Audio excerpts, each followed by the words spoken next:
नीयत के हवाले से ये बात जहन नशीन रखने की ज़रूरत है कि नीयत दिल के पुख्ता इरादे को कहते हैं। ज़बान से कहना ये कोई लाजिम और ज़रूरी नहीं होता, कहने में हरज भी नहीं है कि वबिसौम गदिन नवैतु मिन शहरी रमज़ान।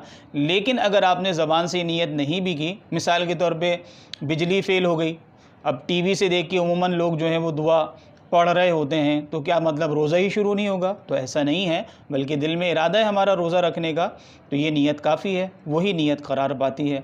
इसीलिए हमारे फ़ुक़हा ने फ़रमाया कि अगर किसी ने सहरी की तो ये सहरी खाना ही नीयत का कायम मकाम हो जाएगा, लेकिन ये भी उसी के लिए होगा कि जो रोज़े का इरादा रखता है। लिहाजा अगर पुख्ता इरादा है कि रोज़ा नहीं रखूँगा, लेकिन उठा इसलिए कि खा पी लो अभी, क्योंकि सुबह तो कोई नाश्ता देगा नहीं, तो अब ऐसी सूरत हाल के अंदर इस शख्स की ये सहरी करना नीयत के कायम मकाम नहीं होगा, और अगर ये खाने पीने से रुका भी रहा तो रोज़ा शुमार नहीं होगा। रमज़ान मुबारक के रोज़े का वक्त कब से शुरू होता है नीयत का? तो नीयत का वक्त शुरू होता है, जैसे कल रोज़ा हमें रखना है तो आज मगरिब के बाद से लेके गुरूब आफ्ताब से लेके कल दोपहर ज़वाल से पहले तक हम अदाए रमज़ान के फ़र्ज़ रोज़े की नीयत कर सकते हैं। ये इसका पूरा वक्त है।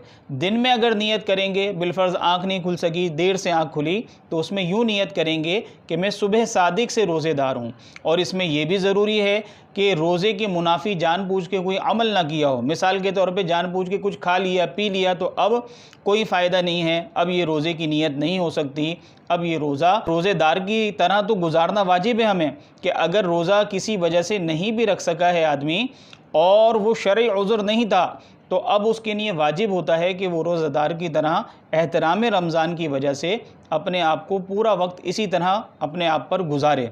लिहाजा अगर उसने जानबूझ के नहीं खाया था तो दिन में भी रोज़े की नीयत हो सकती है ज़वाल से पहले, और अगर भूले से खा लिया था तो भूले से खाने पीने की वजह से रोज़े पे कोई असर मुरत्तब नहीं होता, क्योंकि हदीस में आया कि जिसने भूल के खाया पिया उसे अल्लाह ताला ने खिलाया पिलाया। तो लिहाजा अगर भूल के कुछ खा लिया था फिर याद आया अरे मुझे तो रोज़ा रखना था, नियत करनी थी, तो अब नियत कर लीजिए कि मैं सुबह सादिक से रोज़ेदार हूँ, तो इंशाअल्लाह ये उसकी नीयत मोतबर होगी और इसका रोज़ा भी सही हो जाएगा।